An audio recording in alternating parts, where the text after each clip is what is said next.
Hello and welcome to my second League of Legends commentary. I'm Steve French69 and this is my AP Shaco guide. Shaco is the Demon Jester. His passive Backstab allows him to do 20% bonus damage when attacking units from behind. It's not too vital when playing AP Shaco, but for AD you really want to make sure that you're behind your enemies as much as possible. Shaco's Q ability, Deceive, is basically a flash with a much shorter cooldown. Upon exiting Deceive, you are stealthed for a short duration and your next attack is going to be a critical strike. His W ability is Jack-in-the-Box. He throws down a Jack-in-the-Box at a target location. It then becomes stealthed. Any enemy that walks too close to it will trigger it, causing it to unstealth, fear them, and deal heavy damage. This is AP Shaco's most fun and useful ability. Shaco's E ability is Two-Shift Poison. He will passively poison targets on hit, slowing them, and provide a chance that minions will miss their auto attack. Upon activation, you can throw one of your daggers, slowing and damaging the enemy target. Shaco's ultimate, Hallucinate, creates a clone of himself. The clone can apply on-hit effects such as Madred's Blood Razor. It also deals damage upon death. If timed correctly, you can avoid ultimates like Karthus, but almost no one plays Karthus anymore, so it's not much of a problem. I find Shaco has some mana problems when you're constantly using your abilities, so I like to pick up increased mana and mana regen. I follow a 9-0-21 setup, taking improved flash and clarity, and picking up the extra AP and magic pen in the offensive tree. I like to use my standard caster setup for runes, taking magic pen marks, health per level seals, and ability power, glyphs, and quints. For items, I start with Adorn's Ring. I like to pick up an early Sheen and turn that into a Lich Bane whenever I can. I then start building towards the Hextech Gunblade and pick up my Sorcerer's Shoes somewhere in between. Next comes a Rabadon's Deathcap, a Rylai's Crystal Scepter, and a Void Staff to finish it all off. Getting right into the gameplay here, I get Jack-in-the-Box at level 1 and I begin placing them in the bush immediately. After baiting them in for a while, they finally decide to come after me. Shoga almost falls to my Jack-in-the-Boxes, but escapes with nearly no health. Akali then comes trying to finish me off, but she gets destroyed by the Jack-in-the-Boxes that I had waiting for her in that bush. You want to place your Jack-in-the-Boxes in areas that only the enemy champions will walk. Good areas for this are around the corners, like you can see where my Jack-in-the-Boxes are there, or within the bushes. You can also set up your Jack-in-the-Boxes defensively so that if anyone tries to gank you, they'll trigger your Jack-in-the-Boxes and hopefully die. In this clip you can see I get the enemy Kog'Maw so low with my Two-Shift Poison. I have big problems letting people go with that much health. As soon as I got to this point right here, I should have known to back off, but I still kept going for it, knowing that I could kill him.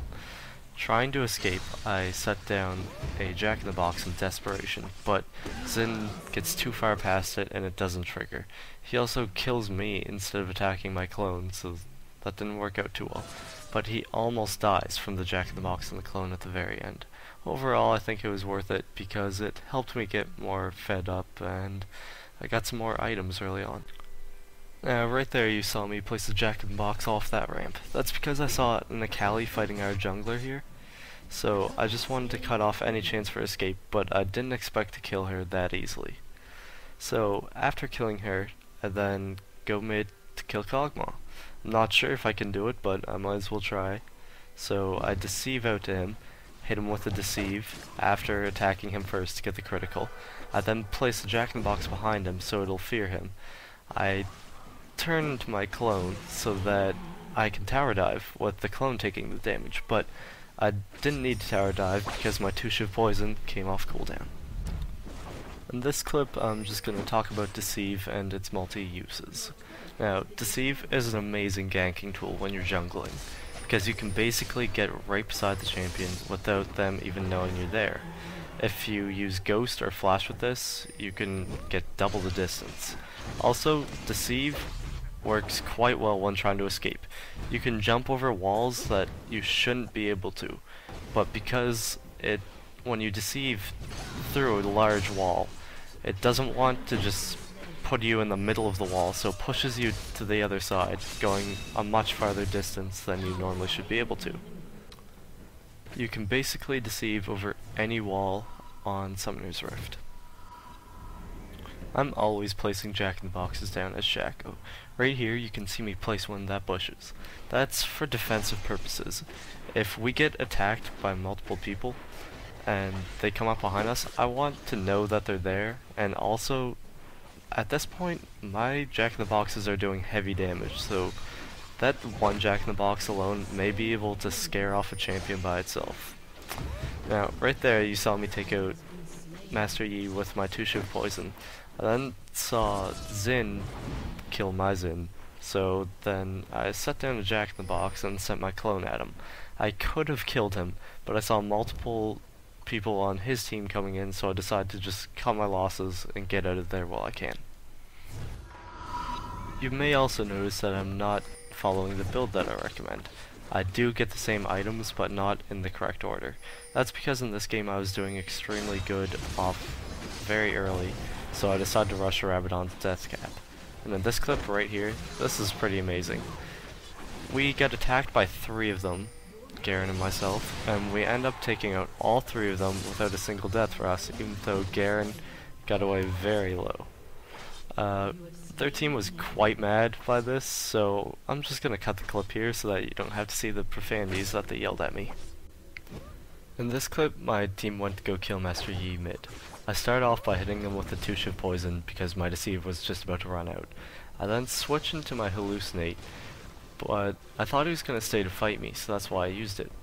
Seeing that he ran away, I just decided I might as well try to get as much damage off it as possible, and I just sent it to run at their team. After seeing how low he is, I didn't want to let him get away, so I deceived into range to hit him with my 2-shift poison, throwing down a Jack-in-the-Box and then backing off. Our Xin Chao went in there to fight, and he ended up killing him, but because of Xin Chao, my Jack-in-the-Box ended up killing a Kog'Maw, and I barely even had to do anything there, so that just shows the true power of the Jack-in-the-Box.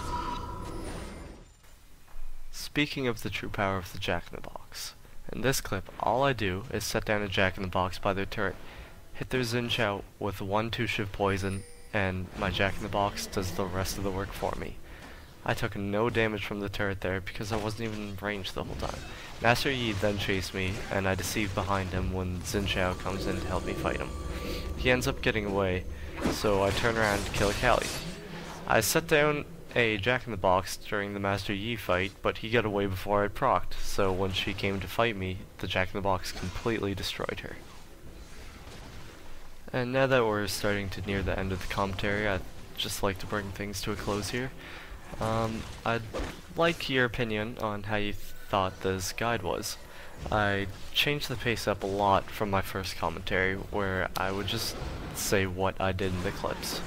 In this commentary I was basically talking the whole time, and I think that was a nice change of pace. So I'm just gonna let this play out, and I hope that you enjoyed this video. Please like it and comment for anything you would like to see in the future. And I'll probably do it because I have a lot of time on my hands and I like playing this game. I have a lot of good footage with Akali and Nidalee, so I think they'll be one of the future videos coming up, unless someone recommends someone else that they would like to see, then I'll probably do that for them. So again, thank you for watching. Just have a nice day. And one final thing, you may notice that I had a few slip-ups during the video where I may have mispronounced something, or just stumbled over my words. That's because I freestyled this video, as opposed to writing up a full script. I still think it worked out pretty well, but let me know how you like it. Have a good day.